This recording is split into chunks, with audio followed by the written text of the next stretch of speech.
Christian parenting.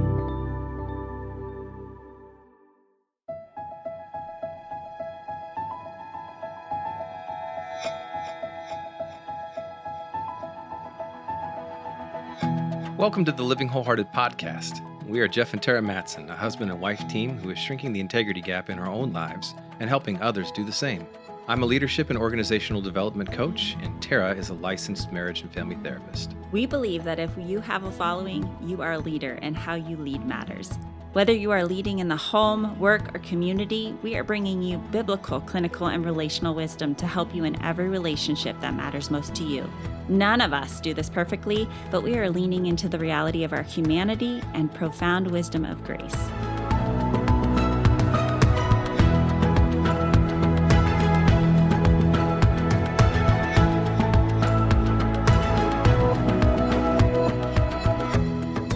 We're in the middle of a parenting series. Being a parent is one of the most important leadership roles you can have. And ironically, with all the books and the wisdom offered in the world today, there's only one you and one of your child, and no one else has ever parented that child before. So it gets confusing. There's not a manual on that child. And so we have to figure it out in real time. And yet there's a lot of principles and things that we can understand about child development, wisdom from the scriptures, and understanding from years and years of research of what human beings need to cultivate health and wholeness. This is why we want to talk a little bit about anxiety. It's one of the leading issues right now in our culture today. And I have really good news for you because I have one of my friends and really a beautiful expert in the area of child psychology, Dr. Kristin Valerius, with us today. She's been impacting teens and parents and anyone and everyone who is needing to reframe their understanding of who they are and how God meets them right where they're at. So Kristin Valerius has been a pediatric psychologist counseling children, adolescents, and families since 2006. She knows what she's doing, folks. She's been helping with a wide variety of behavioral difficulties, with strained parent-child relationships, depression, anxiety, school refusal. How many of you know what that's like? Toileting and feeding difficulties, as well as learning and attention deficit disorders. She is the executive director of Sundstrom Clinical Services outside Portland, Oregon, and she's supervising a large staff of psychologists, professional counselors, and prescribers. Hopefully today's conversation can bring some peace to your mind, your heart, and your soul, and maybe a little laughter as well. It's so good to have you with us, Kristin. Thanks so much, Tara. What an honor.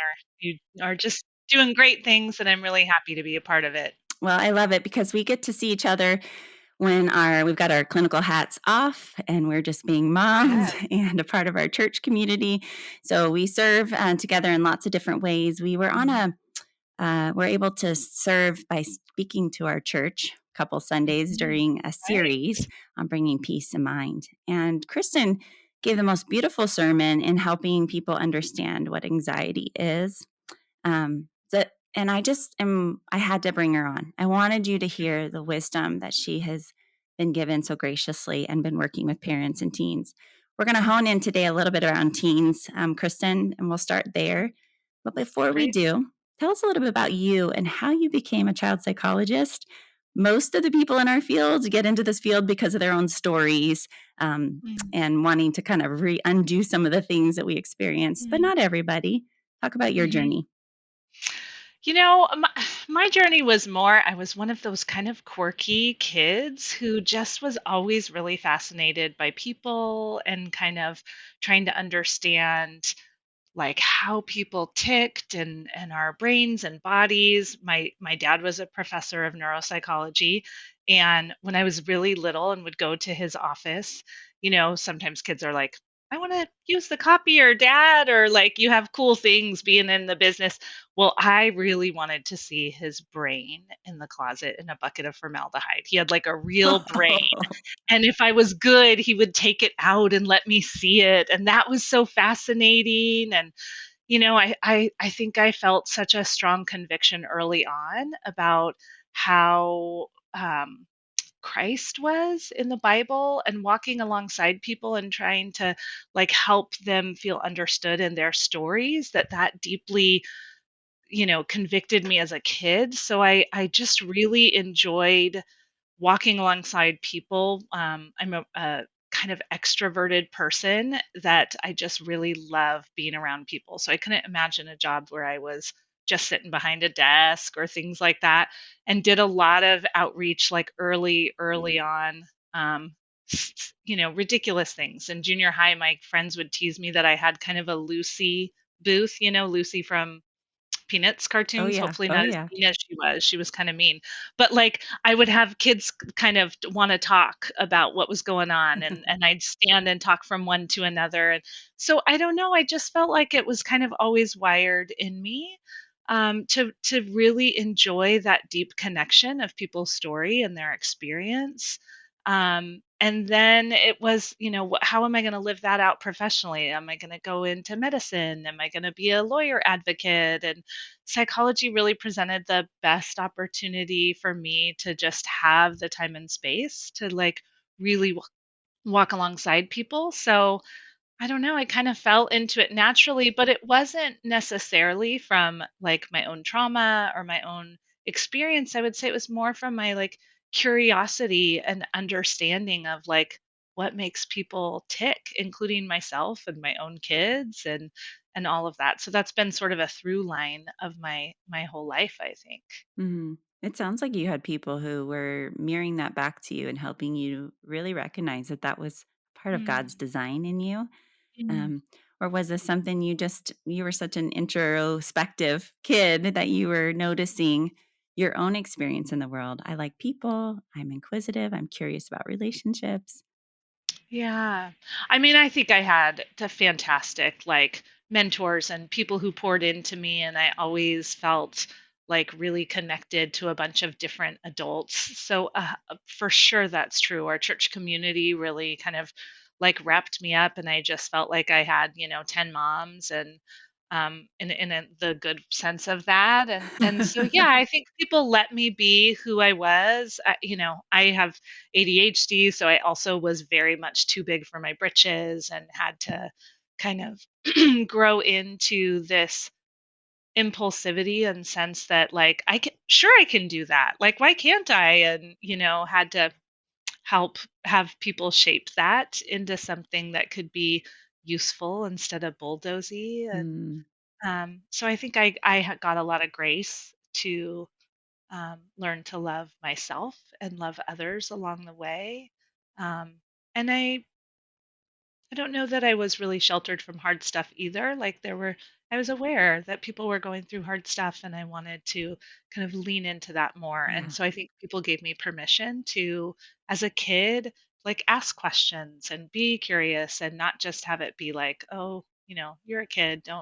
Don't worry or don't talk about that. So, kids know what's going on around them and they want Mm, to know more. So that was me, and I was given a lot of support and encouragement in that, and people believed in me, and here I am. I love Sometimes I it. think, gosh, who am I to be sitting Mm, with you in your journey that's so complicated and so sacred? Um, and so it's just really an honor to be given mm, that privilege for so many. yeah.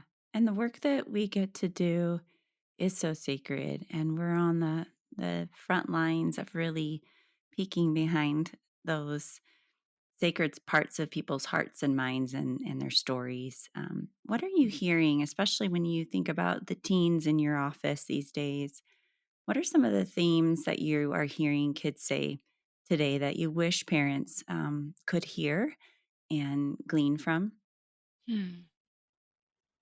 That I wish parents could hear and glean from. That's a different approach to initially on the one hand, I feel like mental health has come through like it's not as stigmatized anymore. Like there's a lot of acceptance and a lot of um, reflection on go to therapy and have a counselor, and that's a good thing and it's okay. And I have kids who are on their student councils working with their schools to make mental health sick days the same as physical health sick days, that there should be some like parity and understanding that wellness is includes all of us, body, soul, and spirit.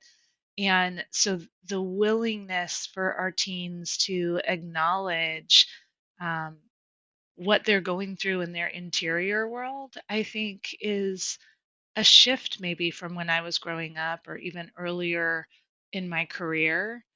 Um, and so I think kids really want some authenticity, some realness, some the desire to not have to have it all together, not be okay, not have to have the answers. They kind of want to show up with one another on the journey, figuring it out. Um, and I think that's hard for parents because the normal process that adolescents go through of taking things, their identities on and off and trying out different identities can mean like, oh no, what if my kid lands here? Like I'm not a big fan of this identity, or I'm concerned about this stage, and rightly so. I mean, we have kids who are struggling and suffering, and so I don't want to minimize that.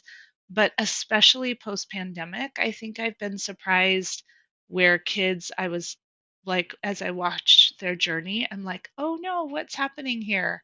And then I'm like, oh no, no, you're course correcting. It's okay. We need to just like let you walk through that. And I think when kids are expressing more and willing to take some of the veil off, that might feel scarier as parents to kind of look under the hood more than maybe we've done at other seasons where kids kept that private or secret. Mm.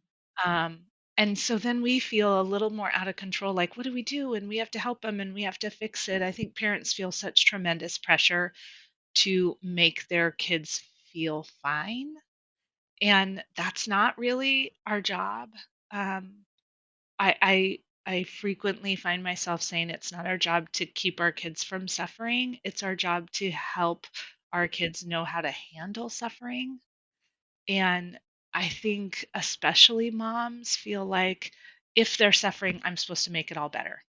So I have to be the perfect mom, or I have to fix it, or I have to give them answers, or I can't stress them out, or I have to like pave the way for them, or that teacher's really stressing them out and I have to go do something. And so I think it's hard for us to shoulder that burden as they build muscles to carry some of that stuff themselves.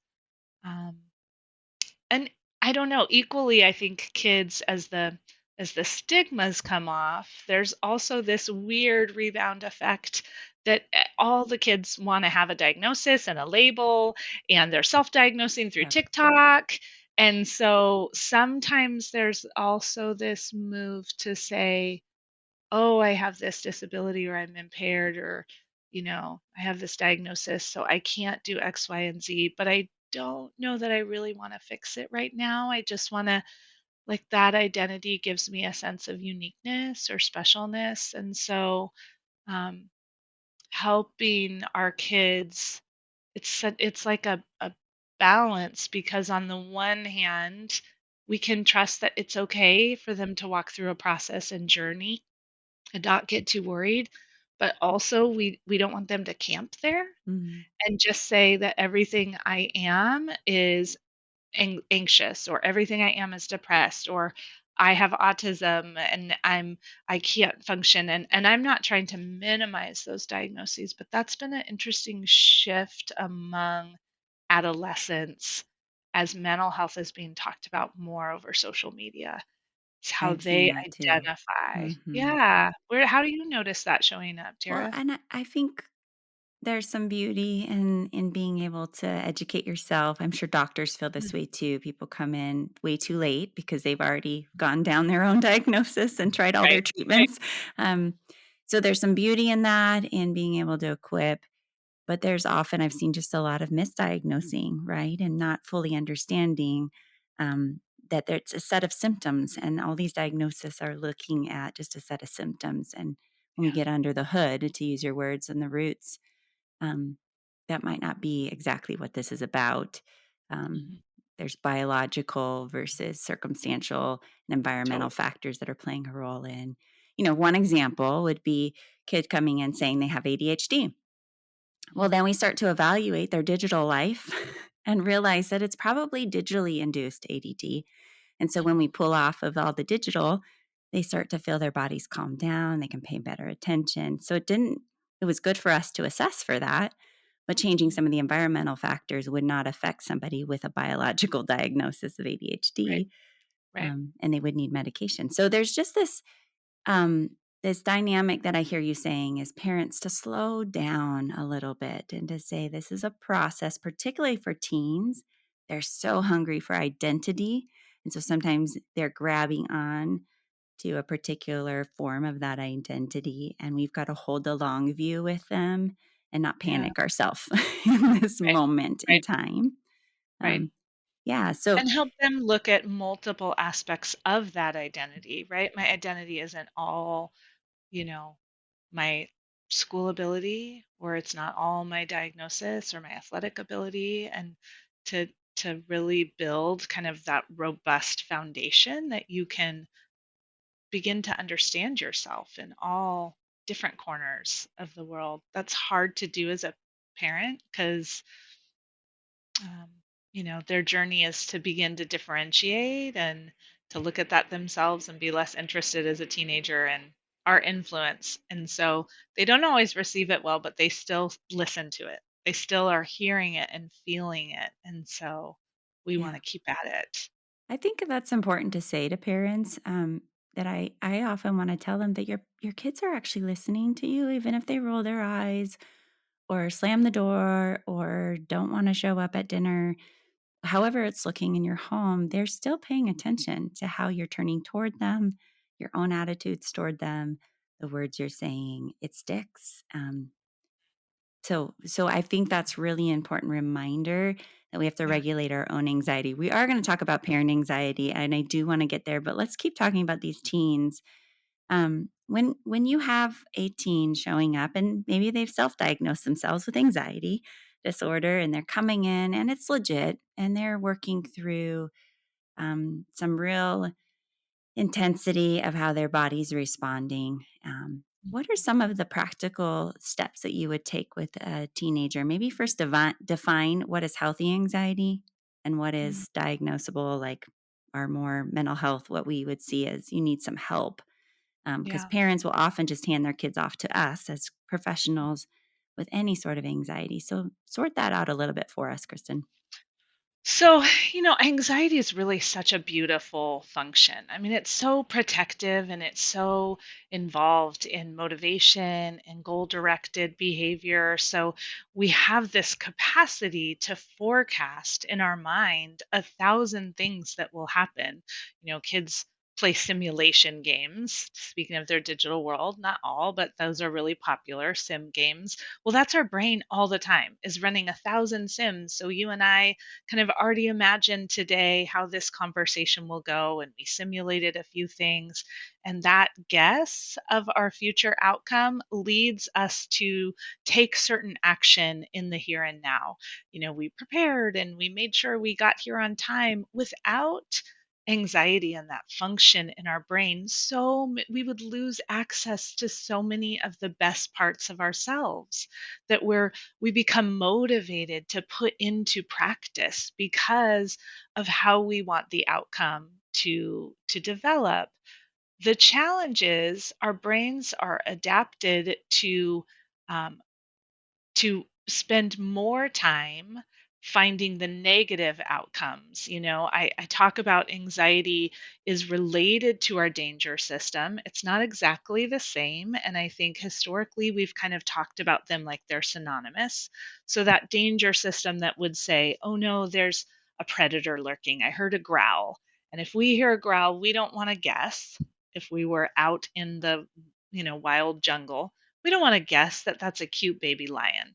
Because if we're wrong in that guess and it's Mufasa, I would say, then we're really in danger. We might die from that guess. So it's way safer to guess that it's a predator, a parent lion, and to get to action plan around that. So worst case scenario is super useful from a survival standpoint. But worst case scenario is not super useful when you're sitting in your class and that kid over there gave you a weird look. So that's our brain is naturally wired to spend more time and pay more attention to the negative outcomes that may not even be very realistic. It doesn't matter if you're trying to survive, if it's realistic. It's still ideal to pay attention to it. But when you're trying to function, carrying the burden of a bunch of unrealistic, unlikely events becomes overwhelming and debilitating. So, in some ways, what anxiety is about is the uncertainty of how something's going to turn out. And there's always a hopeful outcome next to it that maybe our brain hasn't camped on as much. Because if there wasn't a hopeful outcome, if there was only a negative outcome, we would probably be much more fearful than just anxious. Anxious is like that fretful, and you keep coming back, but what if it's this? But what if it's this? But what if it's this? And that means you don't know for sure that it's this. You don't know for sure.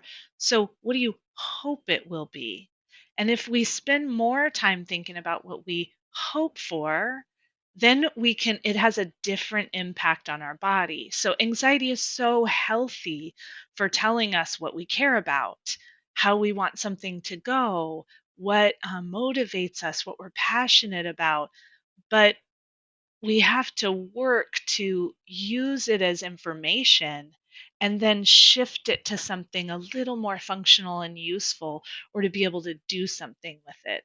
So I think sometimes when there's access to so many people, so many outcomes, so many pressures, um, we can become overwhelmed by all of those possibilities, and our brains don't stop running the simulations, and we can't ground in the today, and we only live in the what will be, what could be, that might be negative.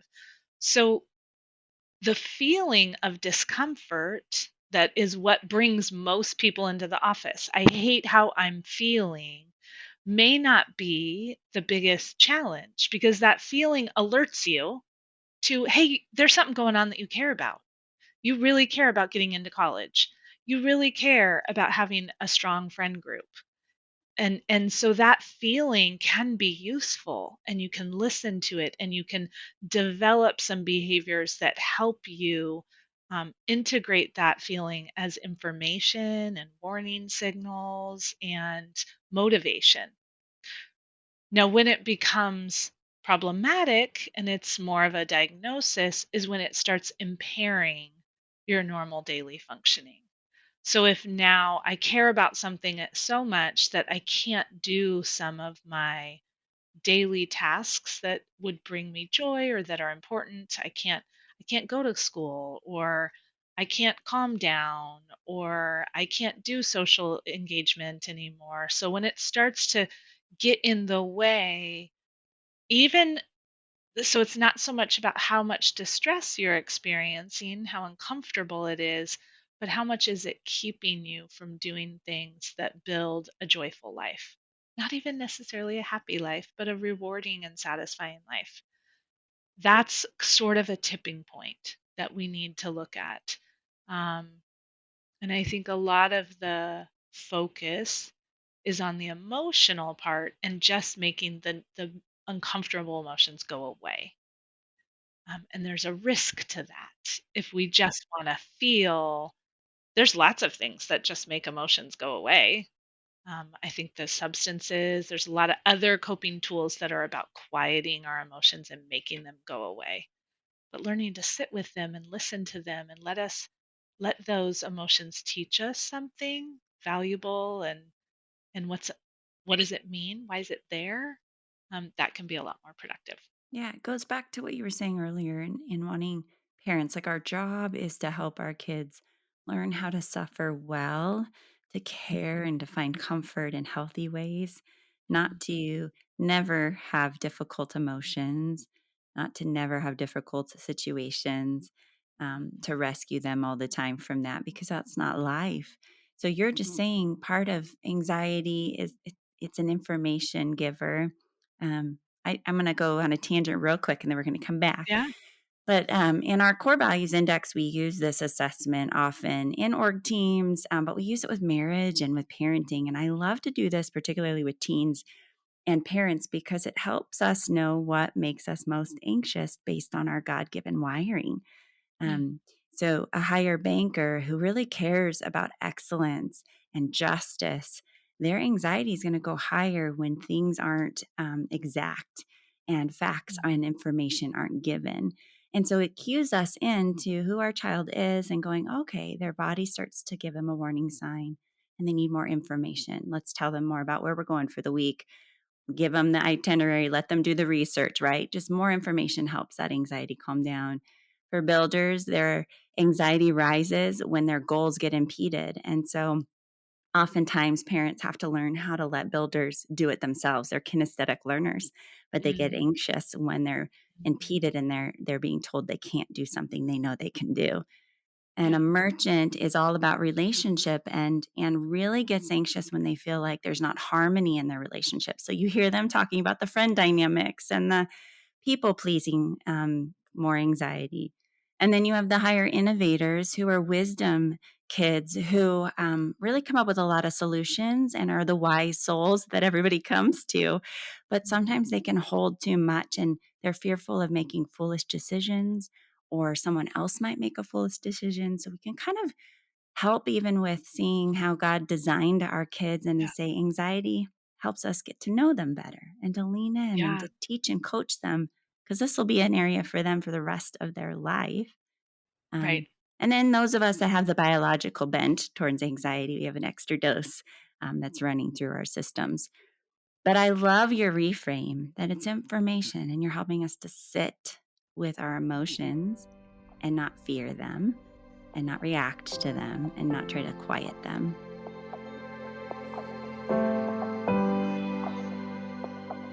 As parents, we're always looking for quality tools and resources to help our kids develop a relationship with the Lord. This is why Christian Parenting is so excited for you to get your hands on a new devotional journal made just for kids, ages 6 through 12, called My Time with God. Your kids will use this colorful and fun devotional to read scripture, engage in creative activities, deepen their prayer life, and learn the benefits of spending time with God every day. Over 20 days, your kids will gain a solid understanding of Christian principles like what is prayer, why spend time with God, who is the Holy Spirit, and more. We all want our kids to grow with a desire to spend time with God and be in His Word every day. But we also know that being consistent can be really difficult. So don't miss out on this opportunity to help growing believers learn how to connect more deeply with God. For more information and to get a copy of My Time with God, go to cpgive.org. That's cpgive.org.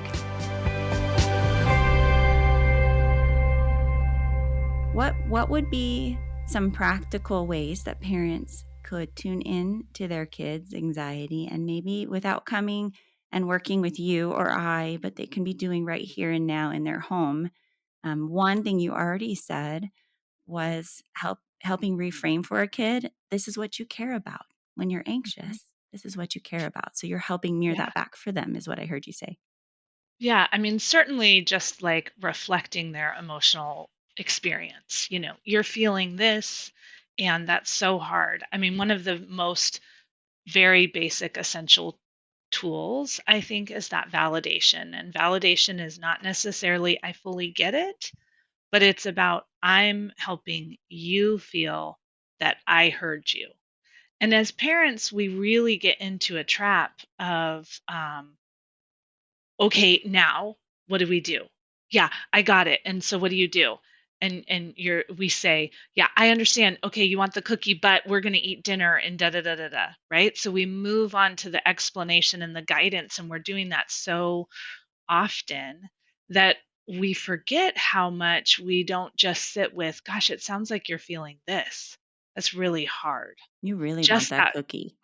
yeah, you're really feeling frustrated. And also, I'm very pragmatic. We are not meant to be perfect parents, and if we we're going to have a different effect in a different negative effect. If we could somehow be really uber controlled and always make the right choice as parents, that has its own difficult impact on our kids. We can get there in a minute. But that validation of like, I hear your experience and I'm going to give it back to you in a way that I heard it. Because often we're like, yes, I'm tracking. I get it. I heard it. But we didn't give it to our kid in a way that they feel like we got it.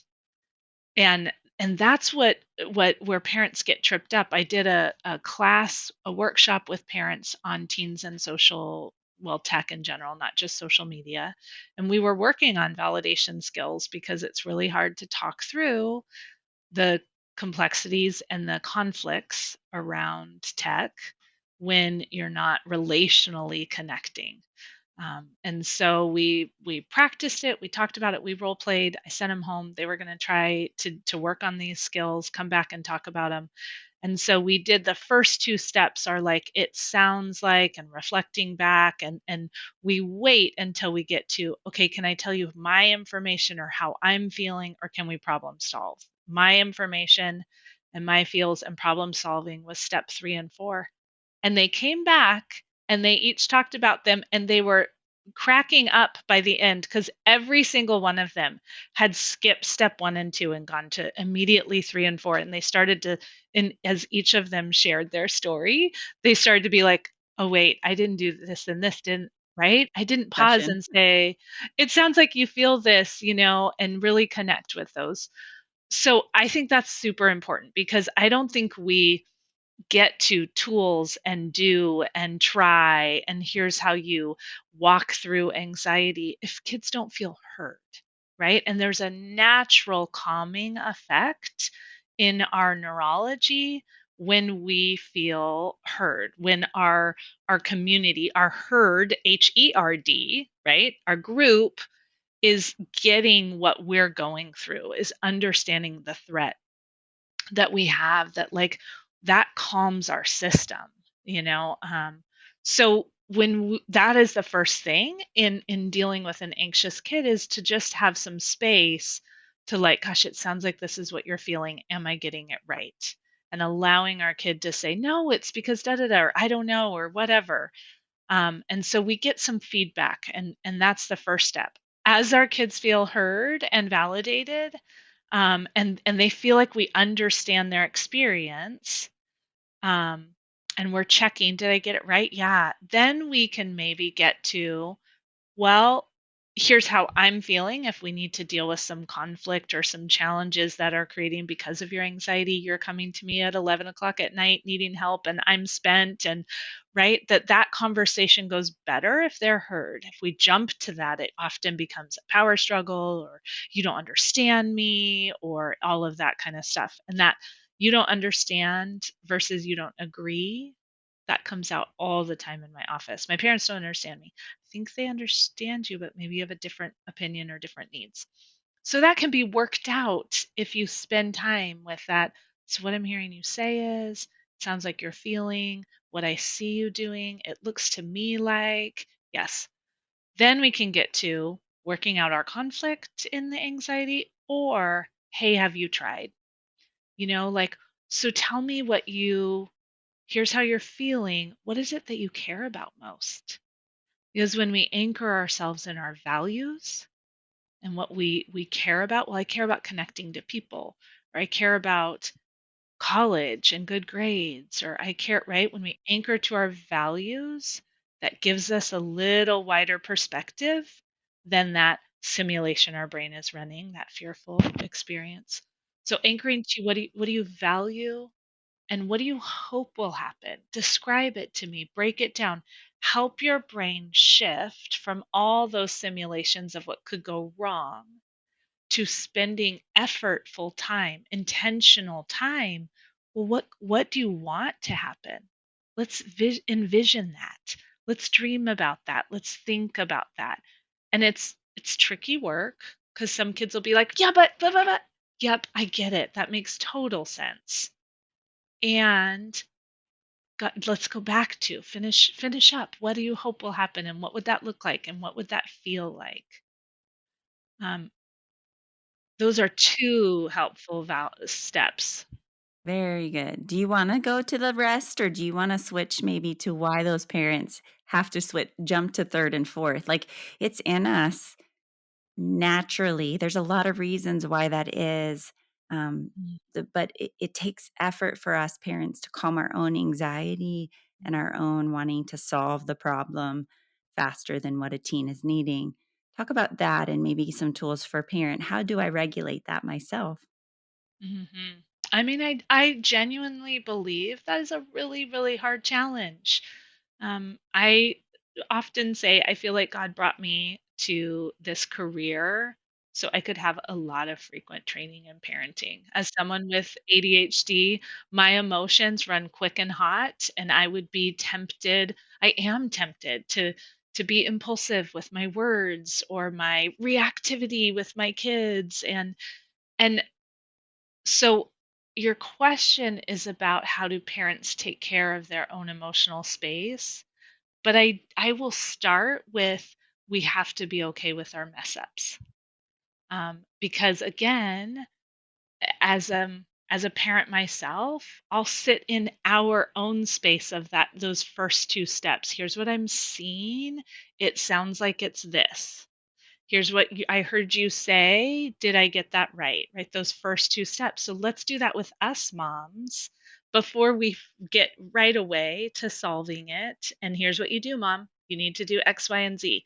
So the first step is like sometimes we're just going to mess it up. Sometimes we're just going to feel overwhelmed. Sometimes we're going to be sick of it. And we say, I don't even like these teenagers. They're just not very rewarding to parent, right? We went on vacation and when they were little they would have loved this place but they didn't even have any fun. They were bored the whole time and I'm so frustrated and I have no patience left for that, right? We have all kinds of reasons why we have those feelings. And the reason I feel like our mess ups are so important to allow, embrace, unearth is because, and when I say mess ups, I don't mean the kind of mess ups you'd say if you go to a job interview and they say, "Tell me some of your strengths and weaknesses," and you say, "Oh, I'm overly conscientious and I take on too," something that sells well is really a strength. I mean the kind that sometimes makes you a little sick to your stomach that happened. You feel really not good about. I don't mean toxic or abusive, right? There's a difference in the range, but those things you're like, darn it, I really shouldn't have done that. I really didn't handle that right. I feel some guilt, not necessarily shame, like I'm a terrible, horrible person, but we can go there if we're not careful. And the reason that's important is because then as we make that right with our kid, they get to have that experience in the world. That's how belonging is birthed, right? By saying, you know my mess ups and you still love and care about me and we can make that right because we belong to each other. And so when I own that with my kid, they get permission to own their mess ups. So if I could somehow be really controlled and not impulsive and not say some of the things that I say, I would create a situation that my kid can't sustain that. And so then they begin to feel more insecure about how do they belong to people when they know their own kind of humanity and confusing parts.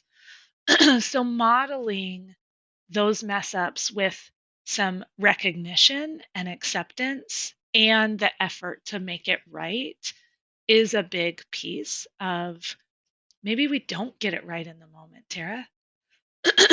Maybe we had a hard time say acting and responding the way. Maybe we jumped to 3 and 4 and it blew up and our kids stormed off. And then we can reflect later, like, oh, that was me. I didn't give you space for that.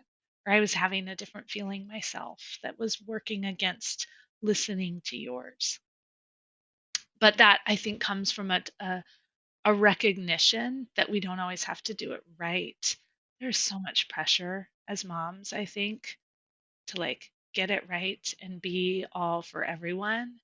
And then we don't get enough time and space to just have our feels and express them and mess up and fix it. So I think that's a big piece, accepting our own imperfection, having people that we can talk to about that.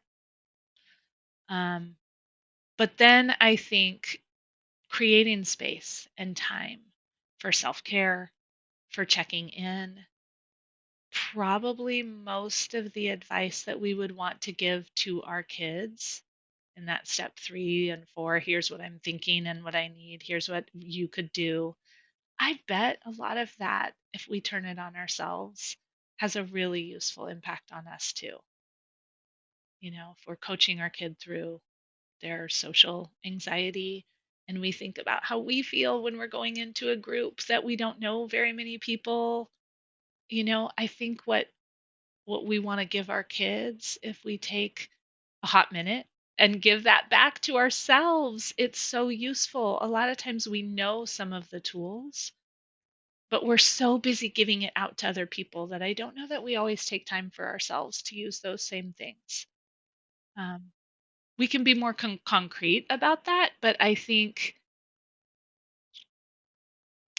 some of the concrete suggestions of relaxation and self-care and finding enjoyable activities and exercise and sleep and nutrition and drinking water, and those are all fantastic. And they also can, I don't know, I find those can be tricky for moms sometimes. Yeah, just time. We're short for time. But Yeah. that's the only reason I exercise is well, I shouldn't say only, but I exercise honestly so that it gets out some of my intensity and my reactions Mm. to the rest of the day. And I'm a much better mom. I'm more responsive. So my family all knows. In fact, my girls will be like, "Mom, did you exercise today?" Because they just my intensity goes way up. And so it's Yeah. a natural release. But finding what works for you and the why behind it, I think you're inviting us in is so that you can show up and be more present.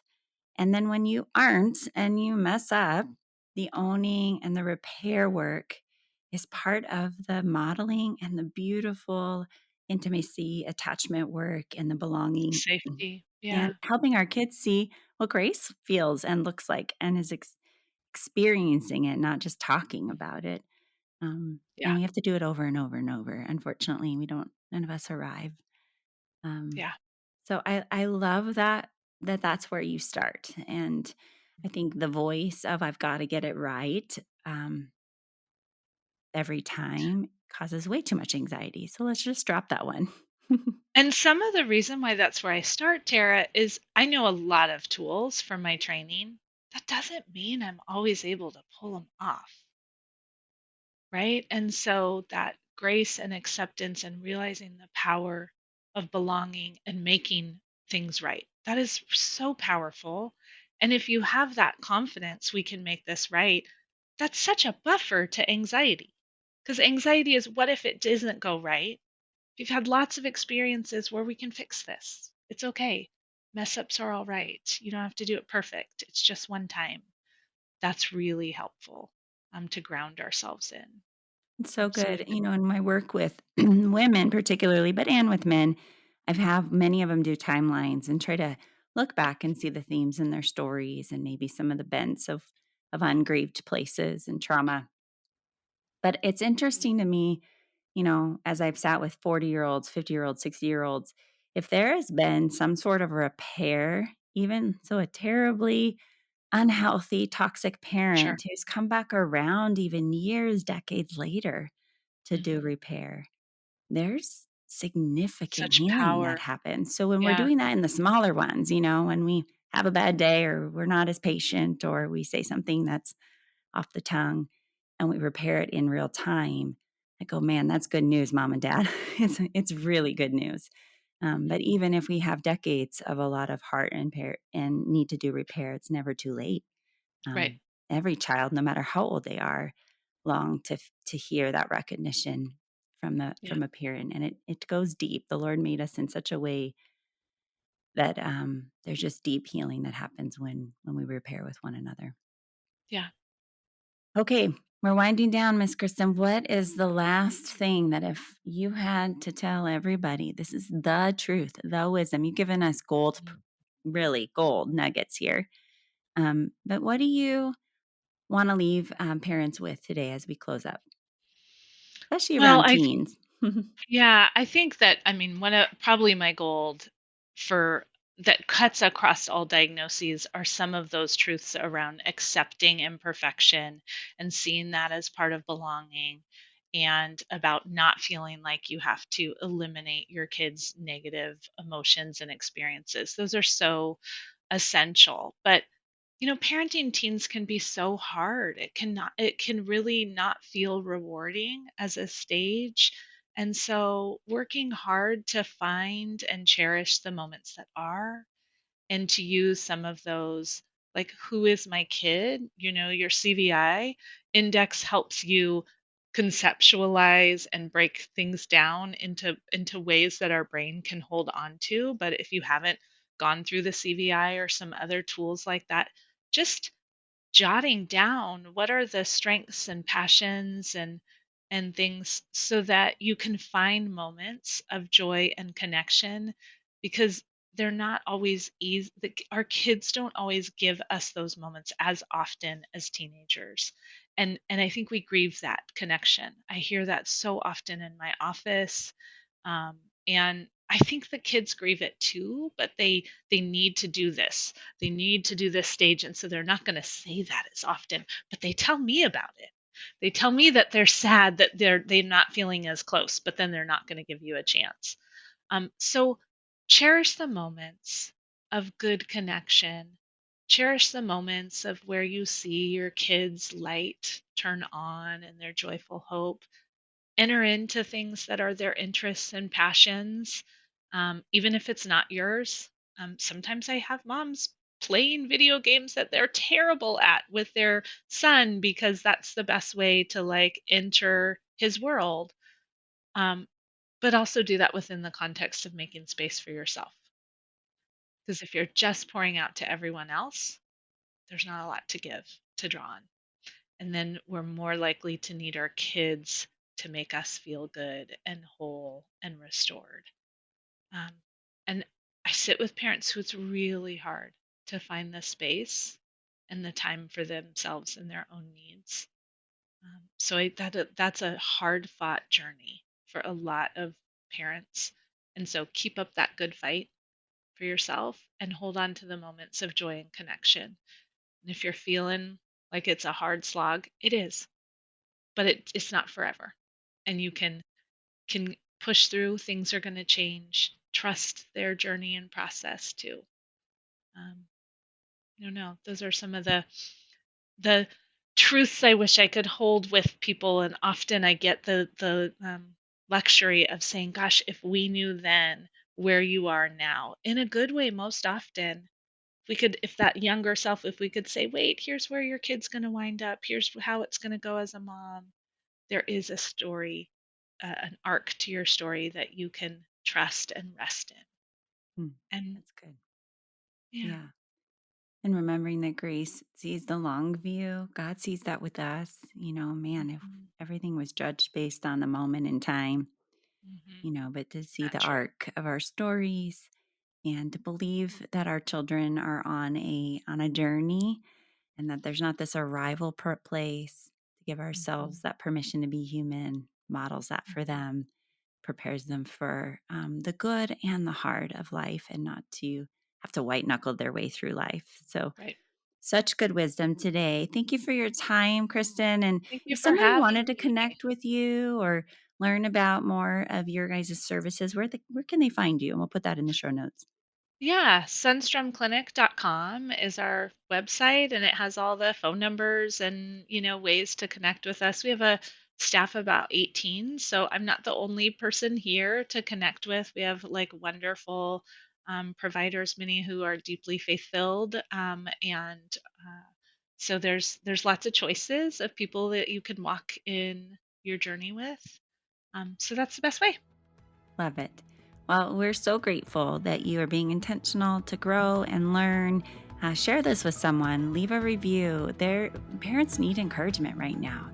We're just so discouraged and have way too many expectations on ourselves right now. And so, Mhm. share this with someone who needs to hear some encouragement, grace. Maybe they've got tweens and they need to be reminded about what this teen journey is about. Maybe they're struggling with anxiety, and just to hear some practical tools We're grateful for just joining us each week, and we've got some incredible interviews coming this next couple weeks, so stay with us. And if you want to leave a review, we read those, and it helps others find the Living Wholehearted podcast. Until next week, continue to be the leader that you would follow.